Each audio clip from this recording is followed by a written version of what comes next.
Hey guys, welcome to another video. Today I have a technique for you that it's so cool. Imagine this.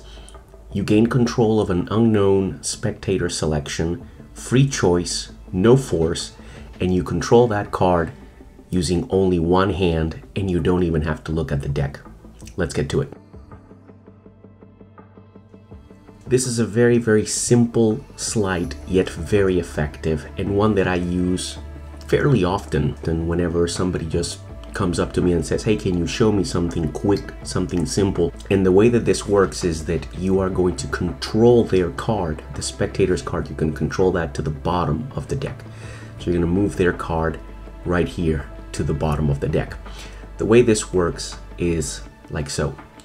You tell the spectator that you are going to be able to track their card. You tell them that you are an expert card cheat, and one of the things that you are very good at is actually mathematically tracking their cards or something along that line. Riffle down the side of the deck and invite the spectator to say stop whenever he wants. Now, like I mentioned, this is a totally free choice. So simply run through the deck like so, riffle through it like so, and the spectator will say stop. Show him the index right there so that he can see what that card is. So you just go like this so he can see the index. And once you have done that, in just a split second that it took me to move my hand, I've already gained control of the spectator's card. I've complete control of it. As a matter of fact, if I cut, what I've done now is that I have controlled their card to the bottom of the deck. Like I said in the introduction, I don't even have to look at the deck. I don't have to do anything. I do everything with just one hand.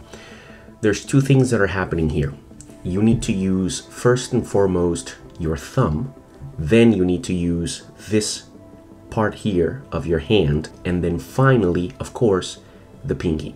So those are the 3 points that you're going to be using. What happens is this. As you riffle down the side of the deck and the spectator says stop, you show him the index of that card. Your thumb is going to go in, right in there. Now, once your thumb gets in there, you can now put the flesh part back here of the skin. You can put that inside that gap, and you can now use your thumb as a pressure point. Your flesh portion here becomes a fulcrum. So as I push down with my thumb, what happens is that a gap opens up here on this side because the cards are cut here. They're held here on the flesh portion back here. Now in this break that forms there, I can very easily put my pinky and simply extend my hand, my palm, extend that this way to release that and be able to have a more of a natural grip on the cards. But I've got a pinky break on the back.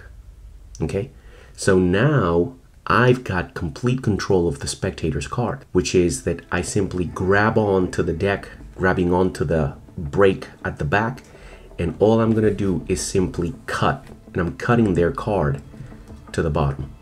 Then this packet that I've got here, I'm simply gonna cut this one in half and drop those portions there. And now, as you can see, I have controlled the spectator's card to the bottom of the deck.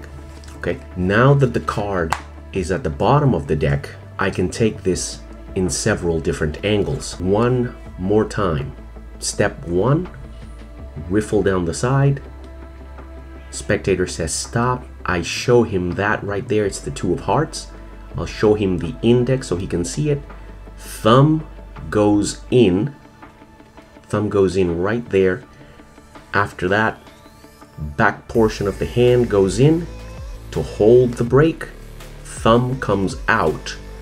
Thumb pushes down, creating a break back here.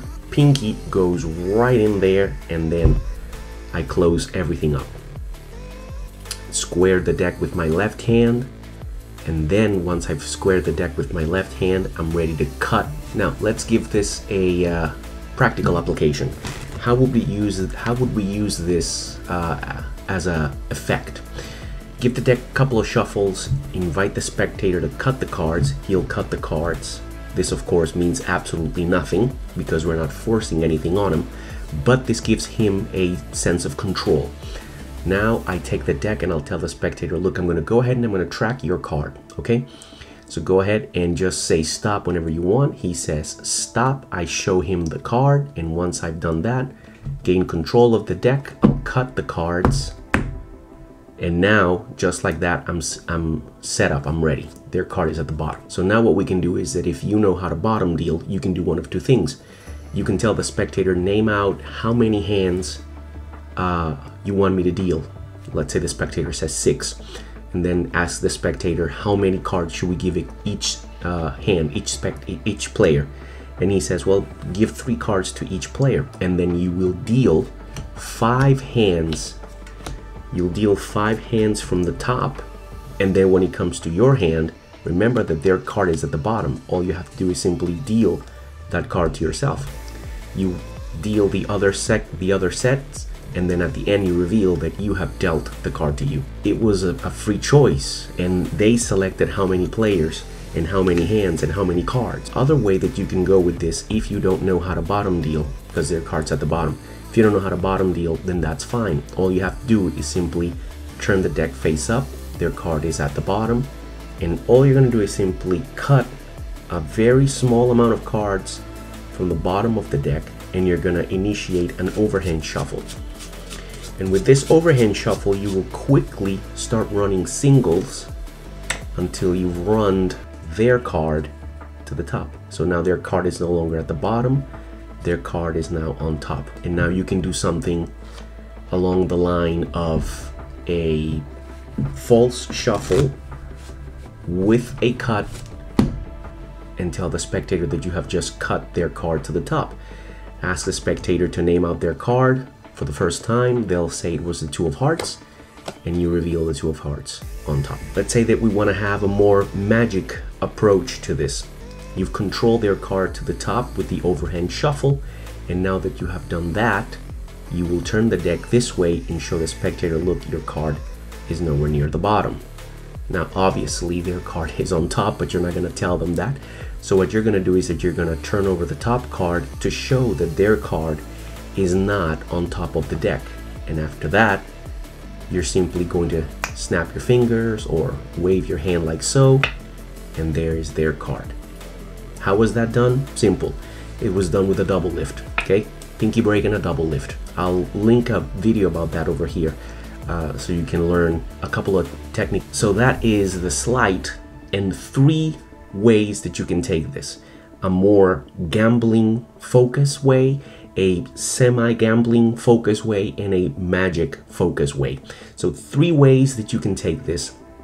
3 different simple concepts for you to use this simple sleight that is very powerful, and it's just invisible. I mean, I haven't had anybody seeing the move, and recently I did that a few days ago, and I had 4 people around me, and I did the move, and none of the 4 people that were around me saw it.